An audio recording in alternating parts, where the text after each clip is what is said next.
Waduh, kurang semangat. Shalom. Oke, terima kasih buat kesempatan hari ini boleh bertemu lagi dengan teman-teman pemuda. Senang banget tadi waktu dengerin introduksi dari Edward bilang hanya karena ketaatan, bukan karena dia punya kemampuan. Iya, menarik ya. Kalau kita semua belajar untuk taat. Ya, teman-teman, hari ini kita dapat satu tema bicara tentang Holy Spirit is holy, not crazy. Bicara tentang Roh Kudus. Ini sesuatu yang sangat harus jadi hidup orang percaya ya. Kalau hari ini dunia penuh dengan ketakutan karena begitu banyak situasi-situasi yang tidak pernah bisa diduga itu terjadi. Tapi waktu kita percaya hari ini bahwa Tuhan bersama kita, Roh Kudus itu tinggal sama kita, maka saya percaya ini kekuatan yang besar untuk kita menghadapi segala sesuatu yang akan terjadi. Nah, waktu kita melihat tema ini, Holy Spirit is holy, not crazy, maka kita akan lihat situasi saat ini ada dua ekstrim sebenarnya. Bagaimana orang yang punya pemahaman yang luar biasa secara doktrin itu sangat lengkap, sangat kuat, tetapi kehidupannya dingin. Sebaliknya, orang yang merasa dibakar oleh Roh Kudus, tapi hidupnya kacau. Dua ekstrim yang kita bisa lihat. Tapi waktu kita bicara hari ini tentang Holy Spirit, Roh Kudus, Allah yang kudus itu, maka mari kita sama-sama melihat. Ya, teman-teman, sebelum kita masuk lebih jauh, ini saya sempat ambil ada dari dua bahasa, kalau dari bahasa Ibrani dan Yunani. Kalau dari bahasa Ibrani, Roh Kudus itu berasal dari ruach atau dan dari hakados, suci itu ya, kudus itu, hakodes ya. Kemudian dibilang maknanya adalah sesuatu yang gak kelihatan tapi ada kuasa, kayak angin gak kelihatan tapi bisa robohin pohon, artinya kuasa yang besar. Kemudian bicara tentang kados itu dipisahkan, kudus, khusus, kita dipisahkan dari yang jahat atau dari yang umum itu dikuduskan. Kalau dari bahasa Yunaninya dibilang pneuma, itu nafas, angin roh. Sama kayak ruah ya, sama seperti bahasa Ibrani di atas, akar katanya adalah tiup, nafas, makanya Yesus mengembusi murid-murid dengan roh. Kemudian di bicara kudus itu dari hagion, kudus, suci, dipisahkan dari akar hagos yang artinya hormat juga, sesuatu yang disembah, bukan dipakai untuk main-main. Nah teman-teman, waktu kita ngeliatin akar kata dari kata Roh Kudus ini, maka kita bisa yakin bahwa Roh Kudus itu bukan bicara kekuatan ya, tapi bicara Allah itu sendiri. Pribadi yang ketiga ya, tentang roh yang sungguh-sungguh bisa bekerja dalam ruang dan waktu yang tidak bisa dilihat, tapi itu sungguh-sungguh nyata, mengubahkan, menghidupkan orang yang percaya untuk berjalan benar, berjalan sesuai dengan kehendak dan hati Allah, bukan menurut dunia ini. Nah teman-teman, mari kita buka dari Yoel pasal 2 ayat 28 hingga ayat yang ke-32.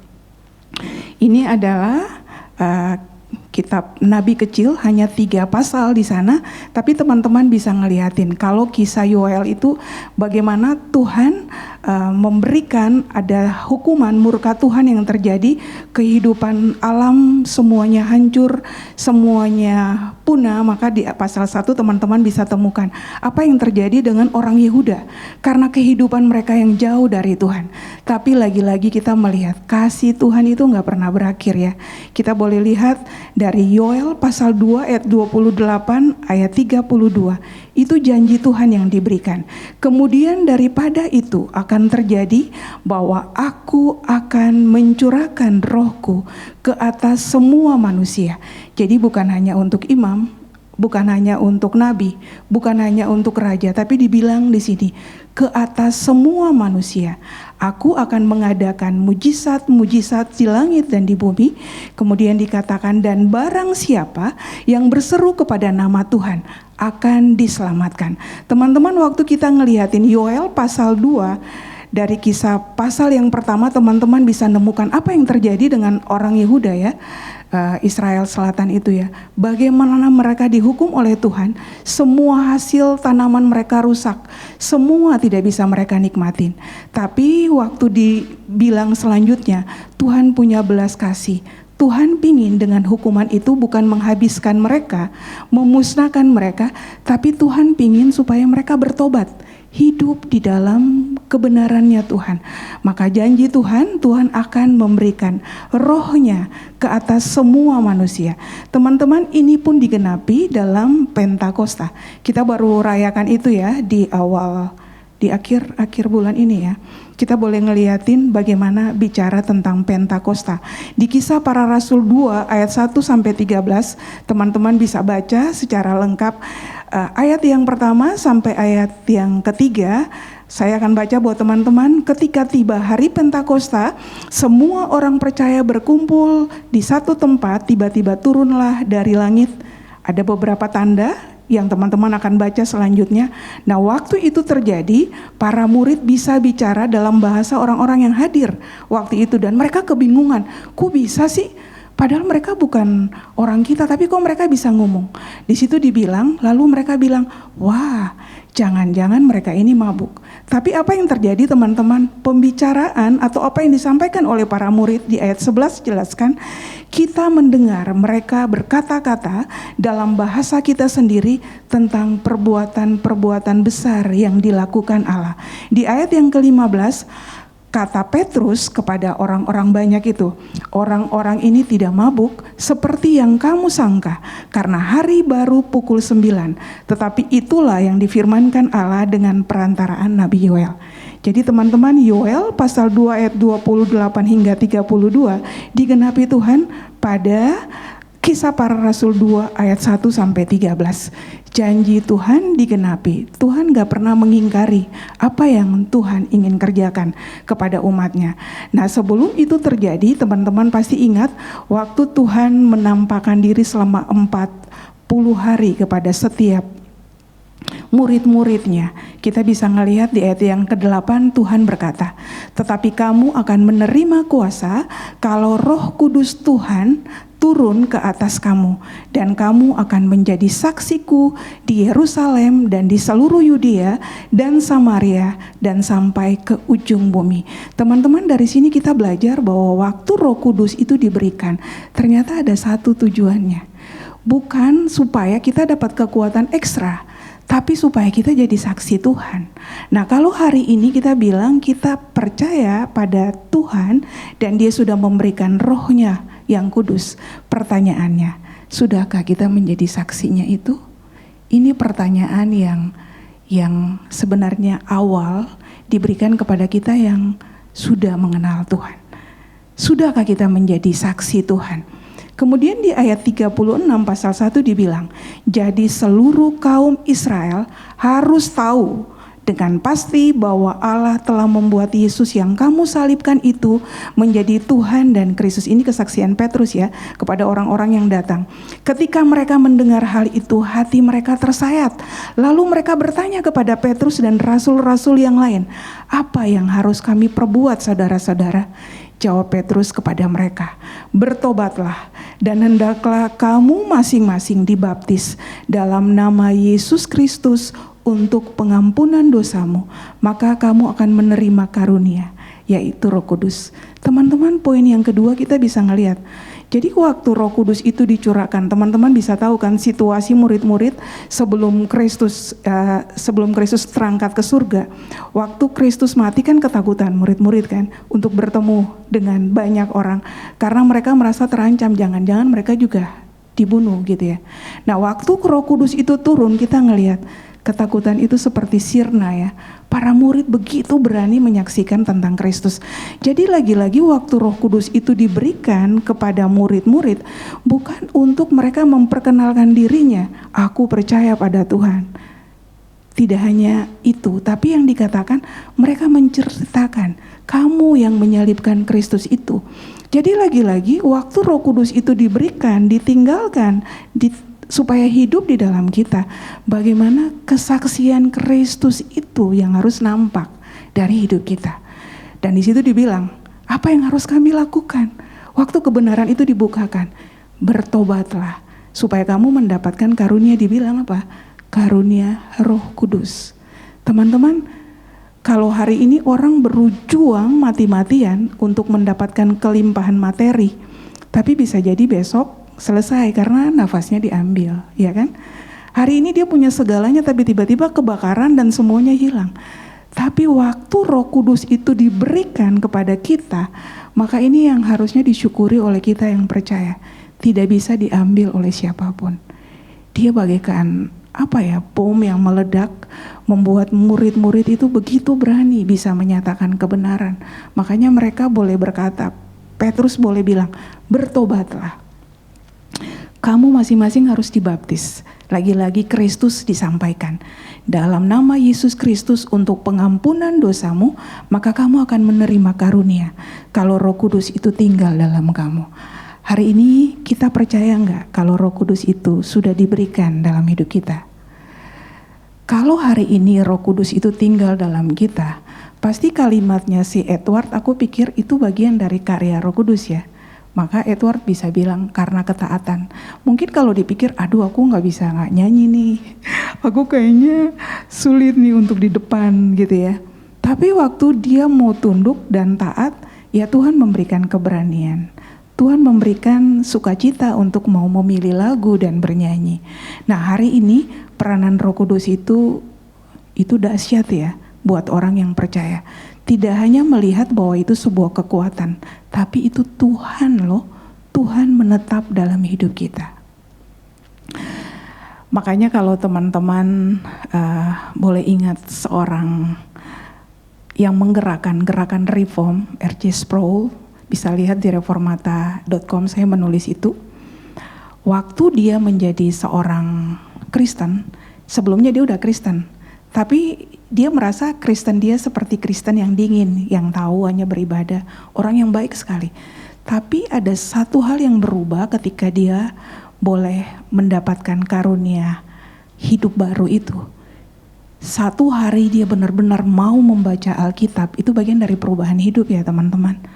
Lalu dia memberi hidupnya untuk pekerjaan Tuhan sampai akhir hidupnya. Dan kita bisa melihat kegerakan Calvinis itu adalah dari seorang yang bernama R.C. Sproul. Bagaimana dia membuat banyak buku bicara tentang holiness of God. Ya lagu-lagu yang kita nyanyiin, iya ya, Edward hari ini ngangkat semua lagu-lagu kidung jemaat ya. Kadang mungkin anak muda berpikir, itu lagu-lagu orang tua. Siapa yang bilang ya, kalau kita ngeliatin liriknya secara doktrinal itu indah banget ya. Bagaimana itu dimainkan tetap ya kan, dengan ritme yang semangat, yang spirit yang oke, itu akan membuat kita ngelihat lagu itu tidak dibatasi pada usia. Tapi lagu itu mengajak kita untuk mengenal Tuhan sebenarnya. Melihat Tuhan itu seperti apa. Ya, lagi-lagi waktu bicara Roh Kudus hari ini, semoga kita semua mengamini waktu kita bisa percaya itu karena pekerjaan Roh Kudus. Kalau sekarang kita percaya karena sekarang ada Roh Kudus, maka ada satu poin bertambah adalah hidup kita harus menjadi orang percaya yang penuh dengan kebanggaan untuk memberitakan Kristus itu. Berapa sering kita akan punya waktu berhari, berjam, bertahun-tahun yang kita sampaikan itu adalah mungkin tentang keprofesian kita, keunggulan kita, kebutuhan-kebutuhan kita, tangisan-tangisan kita. Tapi seberapa sering kita mau bicara tentang Tuhan, kita mau bicara tentang kebenaran. Seberapa sering kita mau, coba ya, kalau kita ngobrol, ngopi bareng, lalu kita bicara tentang kebenaran, satu poin kebenaran yang menggugah kita. Hari ini mungkin bicara tentang ketakutan, kita bicara tentang kekhawatiran, kita bicara tentang keberanian. Itu adalah karya Roh Kudus. Dan ini yang harus disyukuri oleh orang Kristen ya. roh Tuhan. Kita bukan berasal dari roh dunia ini katanya, tapi kita memiliki roh Tuhan yang membakar kita untuk bisa hidup merepresentasikan Tuhan dalam hidup kita. Itu bicara tentang hatinya Tuhan, kehendaknya Tuhan, bukan hanya tentang kita. Iya. Jadi teman-teman tadi kita udah lihat bagaimana harus menjadi saksi Tuhan. Lalu waktu kita ngeliatin di Markus juga, Tuhan bilang kamu harus pergi. Jadikanlah semua bangsa. Karena pekerjaan Roh Kudus itu. Lalu dibilang di Markus 15 juga disampaikan, pergilah ke seluruh dunia. Beritakanlah Injil kepada segala makhluk. Di Lukas 4:7 juga kita bisa dapatkan bahwa dalam namanya berita tentang pertobatan dan pengampunan dosa harus disampaikan kepada segala bangsa, mulai dari Yerusalem. Teman-teman, waktu kita ngeliatin bagaimana peranan Roh Kudus yang diberikan Tuhan bagi kita hari ini, bicara tentang tanggung jawab ya. Hari ini kita jadi saksi Tuhan. Bukan hanya kita, lalu dibilang, bagaimana membuat orang lain yang tidak mengenal Tuhan menjadi murid Tuhan. Ini bukan tugas pendeta doang ya teman-teman, tugas kita bersama. Bayangin anak muda itu punya pengaruhnya dahsyat banget. Kalian punya talentanya luar biasa. Kalau semuanya punya fokus yang sama, lalu jadi saksi dan banyak anak muda yang di luar sana menghabiskan sekian banyak waktu untuk hal-hal yang fana, mereka dimenangkan bagi Kristus. Saya percaya kursi ini akan terisi penuh.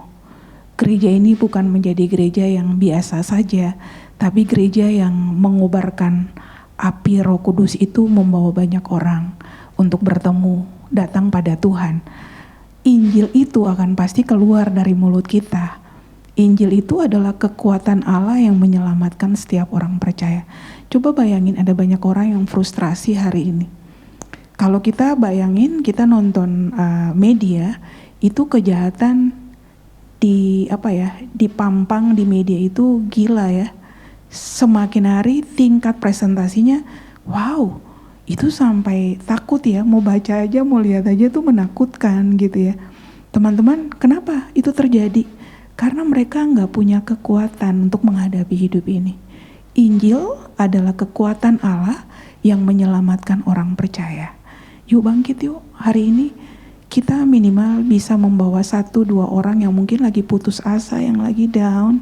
Dia nggak melihat pengharapan, dia nggak melihat, apalagi mungkin dia di PHK ya. Bayangin, kemarin saya dengar dokter Katie cerita di rumah sakit mereka, itu puluhan orang di PHK. Saya dengerin juga dari kantornya Marsha, kalau nggak salah, itu puluhan orang di PHK. Aku nggak tahu di kantornya Edward, belum ya. Kalau bisa enggak ya, supaya orang punya tetap kesempatan untuk bekerja. Ya teman-teman, kalau hari ini kita masih bisa bekerja, wah bersyukurlah. Apa yang kita harus buat? Kemudian dibilang berita tentang pertobatan dan pengampunan dosa. Teman-teman pasti bisa mendengar ada banyak anak muda, dia terperosok dalam jurang yang sama karena dia ngerasa dia nggak layak. Contoh, kalau hari ini dia merasa dia paling buruk dari semua karena mungkin lakukan free sex. Dia semakin terjerumus terus karena dia ngerasa aku nggak bisa keluar. Tapi coba, kasih itu ya dibilang, berita tentang pertobatan dan pengampunan dosa. Tuhan mengasihi orang-orang yang berdosa, mengasihi kita semua. Kita semua mendapat belas kasih Tuhan. Kalau hari ini Roh Kudus tinggal dalam kita, maka kita akan berkata no untuk dosa, dan kita mengasihi teman-teman kita yang mungkin sedang membutuhkan bantuan untuk bisa menarik mereka jangan tinggal dalam pergaulan yang buruk itu. Kehidupan yang disia-siakan. Contoh aja mungkin main games, dia tidurnya sampai pagi karena dia main game terus gitu ya. Dia juga bingung, aku gak punya kerjaan, dia nongkrong berlama-lama gitu ya. Kemudian ada teman yang ngajak untuk yang gak baik, dia ikutin juga. Maka akan kita ngelihat multiplikasi kejahatan itu semakin terjadi di mana-mana. Kalau hari ini 2, 4, 6, 8, 10, 12 orang loh hari ini, 12 murid Tuhan. Coba hari ini kita semua 12 tambah aku 13, kita masing-masing punya satu peranan, care sama satu orang minimal.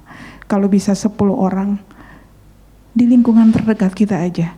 Mungkin mereka dalam situasi yang terjebak dalam kehidupan dosa dan sulit untuk beranjak.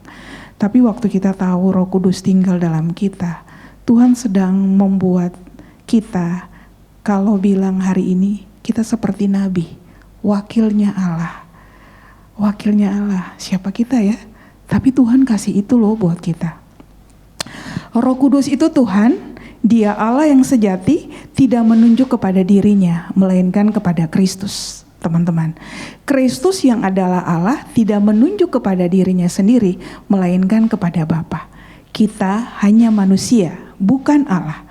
Kalau kita menunjuk terus pada diri kita, ngomong terus tentang diri kita, artinya Kejadian 3, manusia jatuh dalam dosa ya.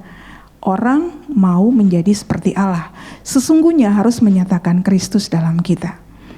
Nah, waktu kita bicara Pentakosta, Roh Kudus diberikan kepada gereja.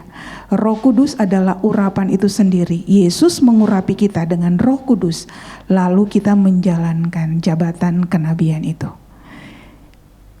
Jadi mulai pikir lagi ya teman-teman, bukan hanya kita dikasih Roh Kudus, tapi kembali dibilang kita diberikan jabatan lagi loh, jabatan kenabian. Kalau teman-teman sempat ikutin mungkin GRII sedang memang ngebahas 3 itu ya, trilogi itu ya. Nah mungkin yang pertama hari ini waktu bicara tentang jabatan kenabian, apa tugas nabi?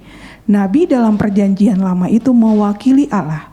Gereja, kita semua yang adalah gereja itu dipanggil mewakili Tuhan. Apa artinya merepresentasikan Allah? Yaitu orang yang waktu bersaksi, ia memperkenalkan the heart of God, hatinya Tuhan, the will of God, kehendaknya Tuhan, panggilan yang begitu mulia. Teman-teman, kita punya tugasnya semakin berat ya kalau dilihat ya. Tapi bukan bicara berat atau ringan, tapi Tuhan sedang memberikan mandat baru buat kita untuk kita lakukan. Knowing the heart and will of God and knowing oneself, kita tahu diri kita. Telling the heart and will of God to others supaya mereka mengenal Kristus dan yang mengenal Kristus mengenal Bapa. Yesus ada kuasa waktu berkata-kata, berbeda dengan orang-orang Farisi dan ahli-ahli Taurat. Mengapa? Karena dia mengatakan yang dari Bapa, bukan dari otoritasnya sendiri. Dia mengerjakan karya Bapa, bukan rencananya sendiri. Roh Kudus tidak diberikan untuk mempermuliakan manusia, melainkan mempermuliakan Kristus. Jadi teman-teman, hari ini kita bisa melihat ya bahwa kita mendapatkan tugas yang sama untuk menjadi wakilnya Tuhan. Bagaimana hatinya Tuhan, kehendaknya Tuhan, itu bisa nyata lewat hidup kita. Sesuatu yang kalau kita klik setiap hari, ini tugas yang tidak mudah tentunya. Tapi jaminannya Roh Kudus itu, dia mengingatkan kita, dia menginsafkan kita, dia melengkapi kita untuk melakukan apa yang menjadi tujuan Tuhan gitu ya.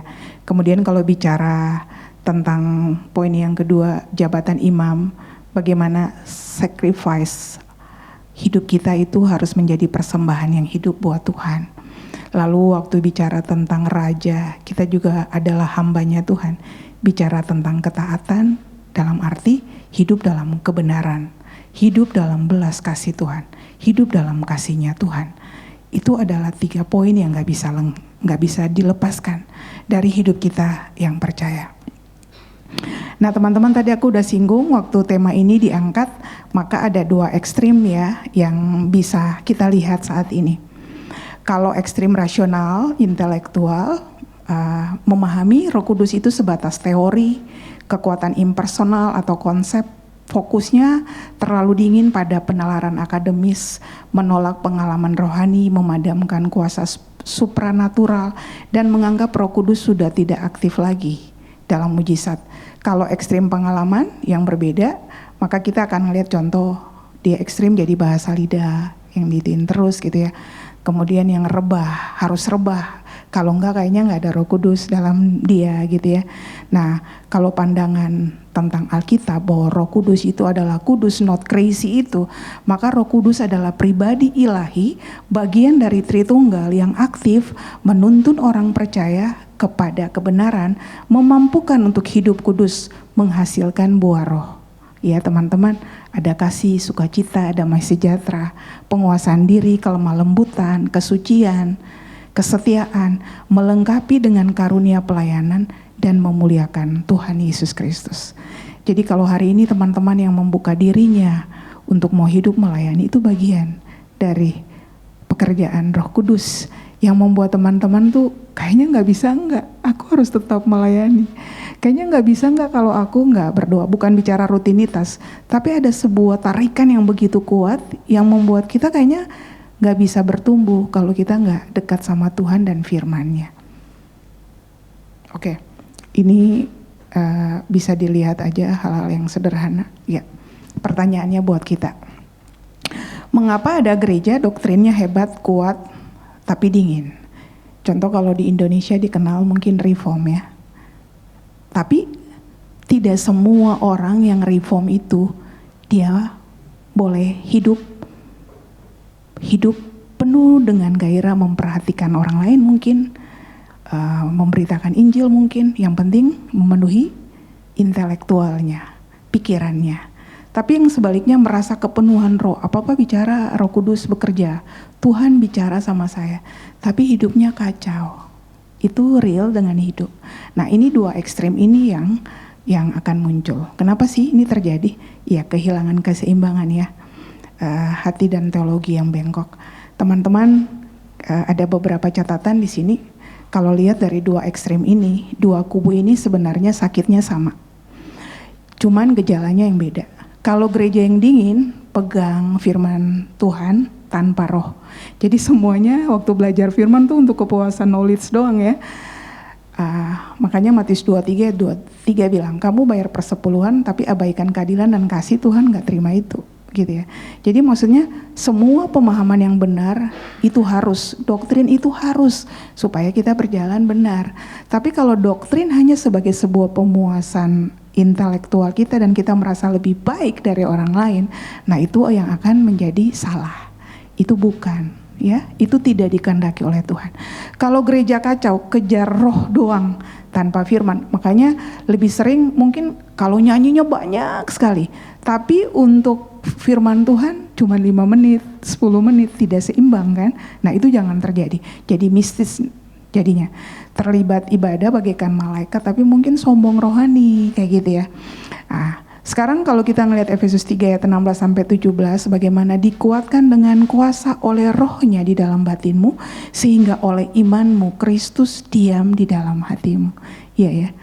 Aku percaya waktu Kristus tinggal dalam kita, maka kita bisa menilai ada sebuah perubahan yang nanti ada beberapa tes kecil yang nanti kita bisa ngelihat. Artinya roh kasih kita kuasa, keberanian, hati untuk terus mau berjalan.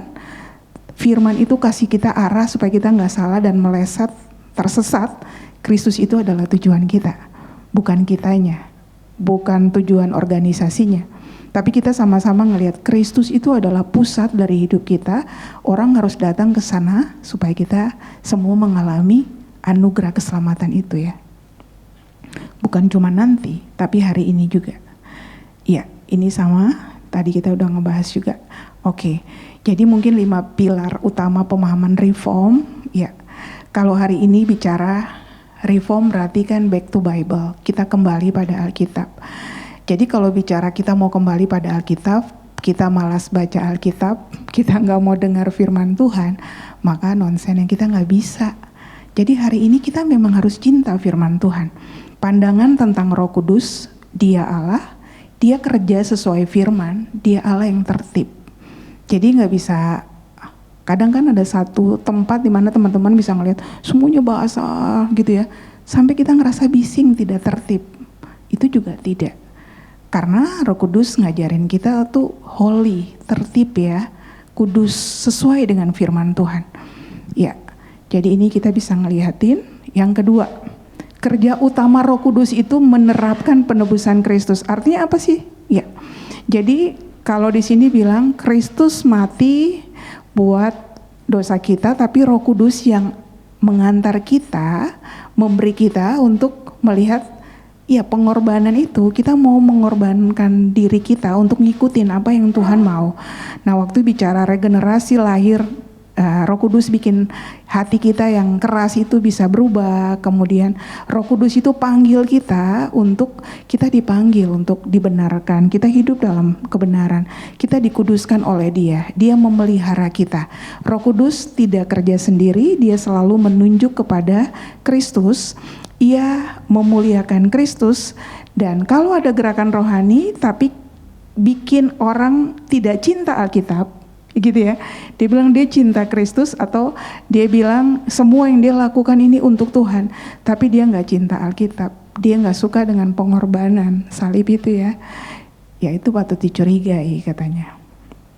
Kemudian Alkitab otoritas tertinggi, artinya kita tunduk pada firman itu. Jadi ukurannya kita lihat apakah sesuai Alkitab, apakah memuliakan Kristus, apakah ada buah kekudusan itu, makin sabar enggak? Atau kita makin sombong, seperti itu ya. Makanya reform itu skeptis. Kalau bicara, kan ada orang bilang Tuhan bicara langsung di telingaku. Kenapa? Karena kanon Alkitab itu udah selesai. Roh Kudus itu sekarang bekerja lewat firman Tuhan. Itu sudah jelas, itu udah final untuk kita. Yang ini 1 Korintus 2 ayat 12, kita tidak menerima roh dunia, tetapi roh yang berasal dari Allah, supaya kita tahu apa yang dikaruniakan Allah kepada kita. Kemudian dibilang kalau kita hidup dalam roh itu, dari buahnya lah kamu akan mengenal mereka. Jadi kita bisa bilang apa saja, tapi waktu buah hidup kita, karakter kita, daily-nya kita tidak menunjukkan apa yang diajarkan, maka kita sedang menggugat diri kita. Kita nggak seperti itu ternyata. Kemudian yang keempat, ya dia bilang nih karunia roh. Ada yang berhenti, ada yang lanjut.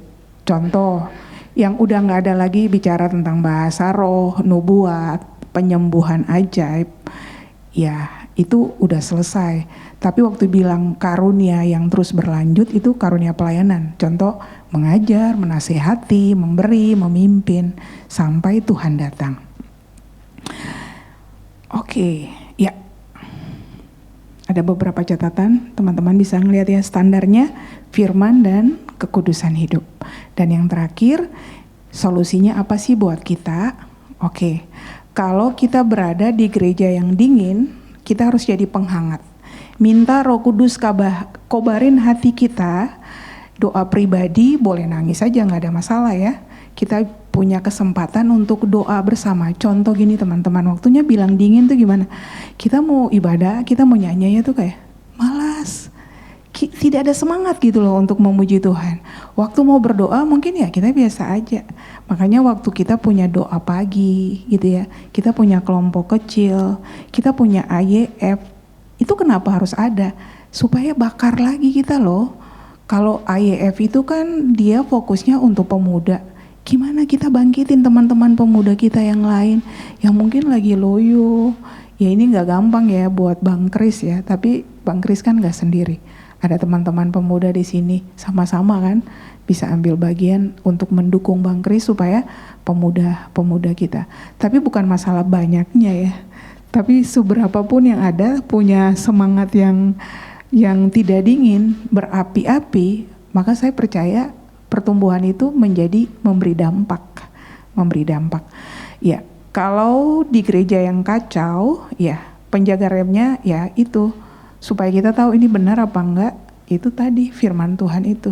Makanya bersyukur waktu kita ada di sini kan firman Tuhan itu jadi pusat yang selalu jadi kekuatan, itu yang nggak boleh dikurangin. Nah, waktu kita bisa belajar lebih banyak, kita tahu lebih banyak, bukan berarti kita lebih baik dari yang lain, tapi itu sebenarnya Tuhan mau menghadirkan kita, waktu lihat yang tidak benar, yang lagi tersesat, kita arahkan. Minimal kita tidak tersesat. Tujuan bukan ibadah, ya kan? Tujuannya adalah bagaimana hidup kita itu hidup di dalam kebenaran itu, menyembah dalam roh dan kebenaran. Kita hidup adalah ibadah kita itu sendiri. Kita berikan hidup kita sebagai persembahan yang hidup buat Tuhan. Nah, ini ada tes pribadinya buat kita. Sebelum kita bisa bilang gereja ini holy atau gereja ini crazy, ada 3 hal penting waktu kita pulang gereja. Jadi teman-teman, ini tes pribadi, teman-teman boleh tanya. Apakah aku makin ngerti Alkitab? Apakah aku makin cinta Yesus dan benci dosa? Apakah aku makin mau melayani? Kalau 3 ini yes, maka Roh Kudus yang bekerja. Mau ibadahnya rebah-rebah atau duduk diam, itu bukan persoalan, itu fenomenal kan. Tapi bagaimana perubahan hidup itu harus nampak. Ya, dari seorang Lutheran, Rupertus Maldenius, dia bilang in essential unity, in non-essential liberty, in all things charity. Artinya mari kita lihat pokoknya itu Yesus Tuhan. Yang tidak pokok itu bicara gaya ibadah. Yang paling penting itu hidup kita berbuah, nampak. Salah satunya kasih. Kasih itu memang memenangkan dunia sih. Dia bisa membatasi setiap batas-batas dinding-dinding yang dibangun. Oke, udah selesai. Teman-teman, ya demikian untuk topik hari ini. Mari kita boleh melihat waktu Roh Kudus diberikan Tuhan bagi kita, itu bagian dari kasih karunia yang Tuhan kasih buat kita, supaya hidup kita mempresentasikan Kristus dalam hidup kita. Bagaimana hatinya Tuhan, kehendaknya Tuhan itu dinyatakan. Bagaimana hidup kita yang diubahkan. Dan kita tidak menjadi dingin, tapi kita benar-benar membakar bagaikan api ya. Artinya kita nggak mungkin diam aja, merasa nyaman dengan diri kita, menyaman dengan situasi yang biasa aja. Tapi ada satu hal yang menggerakkan kita harus lakukan. Bagaimana orang yang belum kenal Tuhan bisa menjadi kenal Tuhan? Bagaimana orang-orang atau hidup yang kurang baik, kita menjadi lebih baik. Selamat menjadi saksi Tuhan, karena jaminannya adalah Roh Kudus. Minimal kita bisa mempengaruhi satu orang lewat hidup kita. Dan Tuhan memberkati Antiochia Youth Fellowship, membakar banyak anak muda di sekitar kita untuk mau hidup buat Tuhan. Amin. Mari kita berdoa.